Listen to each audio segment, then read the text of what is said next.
So today I want to talk with you briefly, and this is the title that I'll be coming from. It says God's Standard. It's about a relationship, not just a set of rules.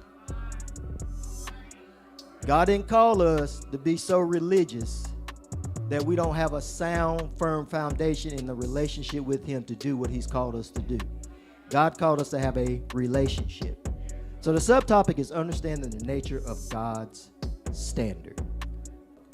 Standards involve you and what's internally in you based on what God has designed you to do and to be. Secondly, we're going to examine God's purpose behind His commands. So the commands that God gave to include the 10 commandments was not just an arbitrary thing. The laws were put in place for a reason. Laws were put in place to show us that we have sin. Laws were put in place for us to adhere to that law, and we couldn't have a relationship with God. It was to help us recognize that there is sin in us. Amen? And thirdly, we're going to understand how Jesus fulfilled the law through love and grace. So He fulfilled the law. He didn't abolish anything. He fulfilled it through love and grace. So that took away the effort for us on our end about being righteous, because God prepared us and gave us righteousness. Nothing we had to do, it's already there. We're going to get in that in a little bit. I told you that story. As we delve in the next slide, we delve into Romans chapter 4. Romans chapter 4, verses 1 through 15, righteousness is given to authentic people. That's what you will see when you read Romans chapter 4, 1 through 15. For our visitors, we are studying as a church Romans. Our Bible study is Romans. Sermons on Sunday is Romans based. So He gives righteousness to authentic people. So that hiring manager said you had the job because of someone that you knew recommended you for that job.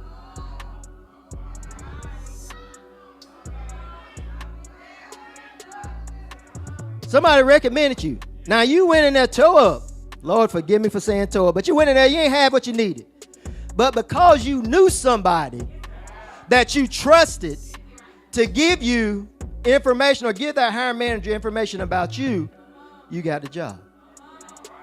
That's what Romans chapter 4 is talking about, the righteousness of God because of God's grace. So God gives righteousness to authentic people. He gives righteousness to those that are honest, those that are upright, those not trying to fake it, and be fake in front of everybody else. He gives it to people that are authentic, people that understand their emotions and know how to deal with their emotions based on where God has you at that particular time for that particular reason.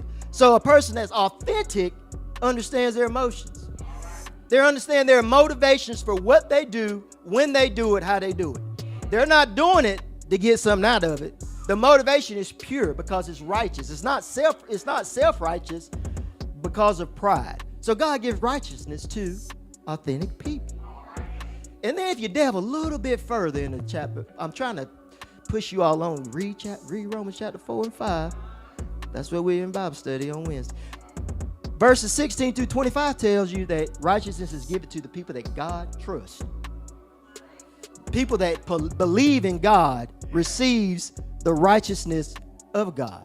So don't answer this question, but think about this. Are you authentic? Or are you somebody that trusts God? Or are you a combination of the two?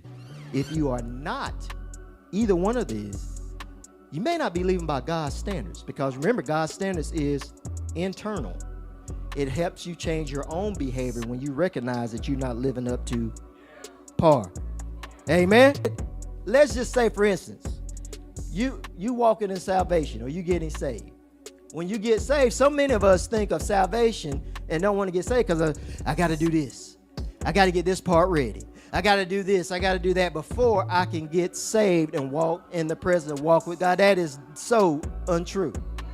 That's so untrue. So if you want to get saved, you can get saved because you confess God. That's the first part. You confess. All those things we say, well, I can't do it because of this. I can't do it because of that. Those are stains. That God, once you confess, once you confess, God can remove that stain. So God, the enemy just wants you to stand back there and get caught up into religion. I can't do this because of this law. I can't do this because of this. God is calling you to salvation.